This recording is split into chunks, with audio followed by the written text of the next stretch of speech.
નમસ્કાર, સત્યમેવ જયતે લાઈવ ન્યૂઝમાં આપનું સ્વાગત છે। વડોદરા શહેરમાં નગર પ્રાથમિક શિક્ષણ સમિતિની શાળામાં અભ્યાસ કરતી એક વિદ્યાર્થીની બપોરથી ગુમ થઈ જતા પરિવારજનોમાં ચિંતાનો માહોલ સર્જાયો હતો।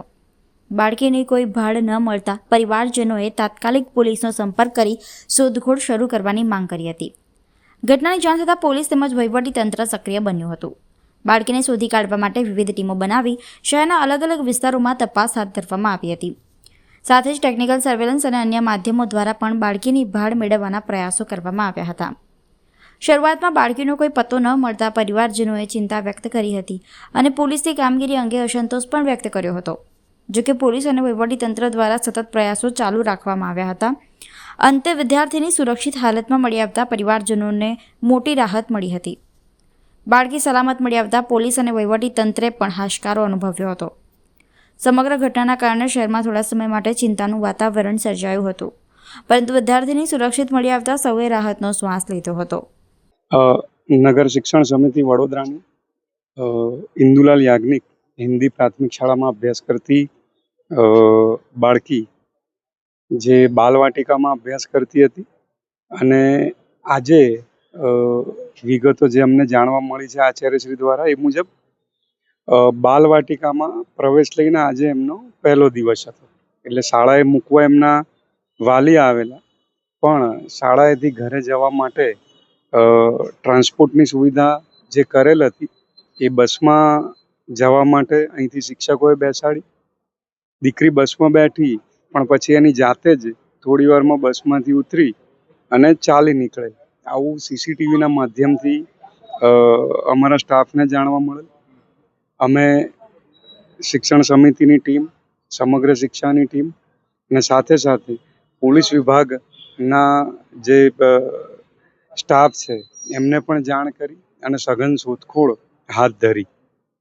આ દરમિયાન દીકરીના ફોટા પણ શિક્ષકોના જે ગ્રુપ છે વિદ્યાર્થીઓના વાલીઓના એમાં તરત મોકલવામાં આવેલ અને અહીંયા જે દીકરી સીસીટીવીના આધારે અમને ખ્યાલ આવ્યો સ્ટાફને કે ભાઈ જે તરફ ચાલી નીકળી હતી એ તરફ શોધખોળ કરતા અને આ ફોટાના માધ્યમથી કેટલાક બાળકોને એ છોકરી દેખાયેલ અને એમને તરત જ શિક્ષકોનો સંપર્ક કર્યો બાળકી મળી આવતા અને તરત અહીંયા સુપ્રત કરેલ। પોલીસ સ્ટાફનો પણ આ તબક્કે આભાર માનીએ છીએ। અમારી સમગ્ર શિક્ષાની ટીમ જેણે સતત સર્ચ કરી અને બાળકીને શોધી કાઢી છે એ સૌને ધન્યવાદ આપું છું। અત્યારે દીકરીને એના માતા પિતાને હેમખેમ સુપ્રત કરવામાં આવી છે અને બીજો કોઈ અઘટિત બનાવ બન્યો નથી। કેટલા વાગે ગુમ થઈ અને કેટલા વાગે મળી, એટલા કલાકોની અંદર દીકરી ક્યાં હતી ને એ તમે તપાસ કરી હવે? જી, સૌ પ્રથમ જે સીસીટીવીના આધારે અમારા જે વિગતો અમને મળે છે એ પ્રમાણે બસના જે લોકેશન હતા ડ્રોપ પોઈન્ટ્સ ત્યાં અમે જોયું અને પછી જ્યારે ખ્યાલ આવ્યો કે એક બસમાંથી નહીં પણ બસમાંથી જાતે જ ઉતરી અને અન્ય દિશામાં ચાલી નીકળી છે અને ઘરે નથી પહોંચી, એની જાણ 2:30 વાગે અમારા આચાર્યશ્રીને એના વાલી દ્વારા થઈ।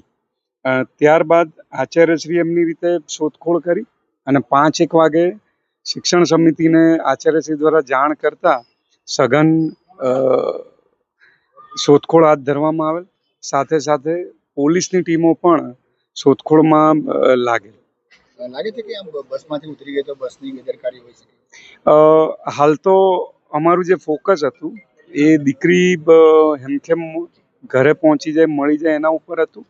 હવે પછીની જે કાર્યવાહી છે કે આ જે ઘટના બની તો જવાબદાર કોણ એ પછી અમે અમારા તપાસને એના બાદ અમે કાર્યવાહી જો કરવાની થશે તો ચોક્કસ કરીશું। આપનો પરિચય? શાસનાધિકારી નગર શિક્ષણ સમિતિ વડોદરા।